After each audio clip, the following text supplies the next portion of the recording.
চতুর্থ শ্রেণীর শিক্ষার্থী বন্ধুরা কেমন আছো সবাই? আশা করি ভালো আছো। আলহামদুলিল্লাহ আমি ভালো আছি। তোমরা দেখতে পাচ্ছ এখানে তোমাদের বাংলাদেশ ও বিশ্ব পরিচয় বইটার এটা হচ্ছে প্রথম অধ্যায়ের দ্বিতীয় পাঠ।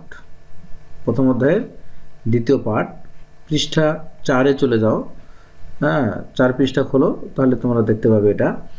এটা হচ্ছে সামাজিক পরিবেশ ও প্রকৃতি, ঠিক আছে, পারস্পরিক প্রভাব, সোশ্যাল এনভায়রনমেন্ট অ্যান্ড নেচার। সামাজিক পরিবেশ, সোশ্যাল এনভায়রনমেন্ট ও প্রকৃতি অ্যান্ড নেচার, পারস্পরিক প্রভাব, মিউচুয়াল ইম্প্যাক্টস। পারস্পরিক প্রভাবটা হচ্ছে, এটাকে আমরা বলবো মিউচুয়াল ইম্প্যাক্ট। প্রাকৃতিক পরিবেশ ছাড়াও সামাজিক পরিবেশ রয়েছে। মানবসৃষ্ট উপাদান নিয়ে সামাজিক পরিবেশ গঠিত, যেমন বাড়ি, বিদ্যালয়, খেলার মাঠ ইত্যাদি। একই সাথে সমাজের বিভিন্ন কাজ, যেমন কৃষি ও পরিবহন ব্যবস্থাও সামাজিক পরিবেশের অংশ। তোমরা এই লাইনটা পড়ে, এই সেন্টেন্স দুটো তিনটা পড়ে তোমরা কি বুঝলা, এটা পড়েই বুঝতে হবে কিন্তু। হ্যাঁ, পড়ে পড়ে না বুঝলে কোনো লাভ হবে না। গাইড দেখে উত্তর মুখস্থ করে কোনো লাভ হবে না। এটা পড়ে বুঝো, তাহলে গাইডের যে কোনো প্রশ্নের উত্তর তোমরা দিতে পারবে। প্রাকৃতিক পরিবেশ ছাড়াও সামাজিক পরিবেশ রয়েছে। আমরা জানি যে আমাদের চারদিকে যেটা দেখি, হ্যাঁ, আকাশ, বাতাস, গ্রহ, তারা, চন্দ্র, সূর্য, মাটি, বাতাস, পানি, খাল, বিল, নদী, নালা, সবগুলোকে আমরা কি বলি? একটা পরিবেশ বলি। বাট ওটা কোন পরিবেশ? ওটা হচ্ছে প্রাকৃতিক পরিবেশ। বাট প্রাকৃতিক পরিবেশের বাইরে যেটা মানব সৃষ্ট উপাদান নিয়ে যেটা গঠিত, এটা একটা পরিবেশ, সামাজিক পরিবেশ। ঠিক আছে? যেমন যে পরিবেশটা আমরা তৈরি করেছি, এটা যেমন রাস্তাঘাট আমরা তৈরি করেছি, স্কুল, কলেজ, বিদ্যালয়, তারপরে তোমার হাট, বাজার, এগুলো এগুলো হচ্ছে সামাজিক পরিবেশের উপাদান। যেমন বাড়ি, বিদ্যালয়, এটা যেটা বললাম এটাই। একই সাথে সমাজের বিভিন্ন কাজ, যেমন কৃষি, পরিবহন ব্যবস্থাও সামাজিক পরিবেশের অংশ। যাই হোক, এগুলো তোমরা এভাবে পড়বে, পড়ে পড়ে বুঝবে। যদি না বুঝো, কোনো লাভ নাই, খালি প্রশ্ন মুখস্থ করে কোনো লাভ হবে না। একটা ভালো স্টুডেন্ট হওয়ার জন্য তোমাকে এগুলো লাইন বাই লাইন পড়তে হবে এবং বুঝতে হবে।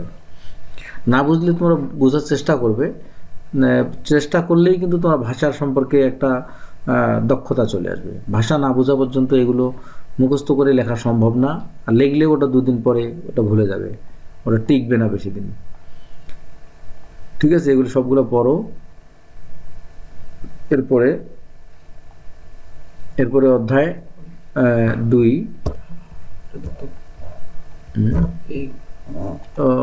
আচ্ছা, সরি, অধ্যায় 2টা আমরা করব না, আমরা এগুলো কাজগুলো করব আমরা।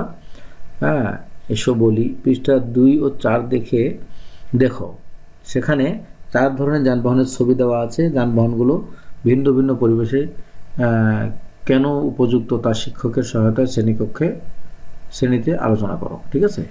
এই যে প্রাকৃতিক পরিবেশ কিভাবে আমাদের সামাজিক কাজকে প্রভাবিত করে তার উদাহরণ দাও। একটা হচ্ছে বৃষ্টি ভেজা পরিবেশ, একটা হচ্ছে শুষ্ক পরিবেশ। ঠিক আছে? তারপরে প্রাকৃতিক পরিবেশের উপর জলবায়ুর প্রভাব, প্রাকৃতিক পরিবেশের উপর সমাজের প্রভাব কমাতে আমরা কি করতে পারি, এগুলো আমরা একটু কি করে নিই, একটু দেখে নিই। দেখো, তোমরা যারা আমার কাছে অনলাইনে পড়তে চাও তারা এই নাম্বারে আমাকে কল করবে, অথবা স্ক্রিনে দেখানো নাম্বারে তোমরা কল করতে পারো। দেখো, এখানে কাজটা হচ্ছে পৃষ্ঠা 2 ও 4 দেখো, সেখানে 4 ধরনের যানবাহনের ছবি দেওয়া আছে। যানবাহনগুলো ভিন্ন ভিন্ন পরিবেশে কেন উপযুক্ত তা শিক্ষকের সহায়তায় শ্রেণীতে আলোচনা করো।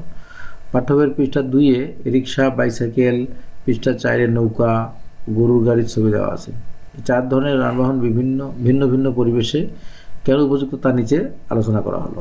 রিক্সা, স্থলপথ বা শহরে স্বল্প খরচে অল্প দূরত্বে যাতায়াতের জন্য রিক্সা উপযুক্ত। বাইসাইকেল, স্থলপথে পরিবহন খরচ বাঁচিয়ে দ্রুত যাতায়াত করার জন্য বাইসাইকেল উপযুক্ত।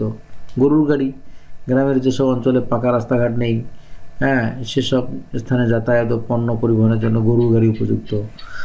নৌকা, যেসব এলাকায় নদী বেশি এবং সড়ক ব্যবস্থা ভালো নয়, সেসব এলাকায় চলাচলের জন্য নৌকা উপযুক্ত। এগুলো নিজে বুঝে বুঝে তোমরা লিখবে, এরপরে এটা করবে। ঠিক আছে? এই যে এখানে দেখো, বৃষ্টি ভেজা পরিবেশ এবং শুষ্ক পরিবেশ, গাছপালা বেশি হয়, এ কারণে অনেক মানুষ কাঠ সংগ্রহ, কাঠ চেরাই করলে কলের কাজ নিয়োজিত থাকে, বেশি বৃষ্টি সহ্য করতে পারে এমন ফসলের চাষ করা হয়। শুষ্ক পরিবেশে গাছ কম থাকে, কাঠ কম পাওয়া যায় বলে সেখানে ঘর তৈরিতে ইট, বাঁশ, টিন ইত্যাদি বেশি ব্যবহৃত হয়। এগুলো হচ্ছে একটা পরিবেশের প্রভাবে এই ধরনের কাজগুলো করা। আরও কিছু করি, প্রাকৃতিক পরিবেশের উপর জলবায়ুর প্রভাব আলোচনা করি, এটা পড়ে নিবে একটু। তারপরে প্রাকৃতিক পরিবেশের উপর সমাজের প্রভাব কমাতে আমরা কি করতে পারি, এটা পড়ে নিলে তোমরা বুঝতে পারবে। দেখার জন্য ধন্যবাদ।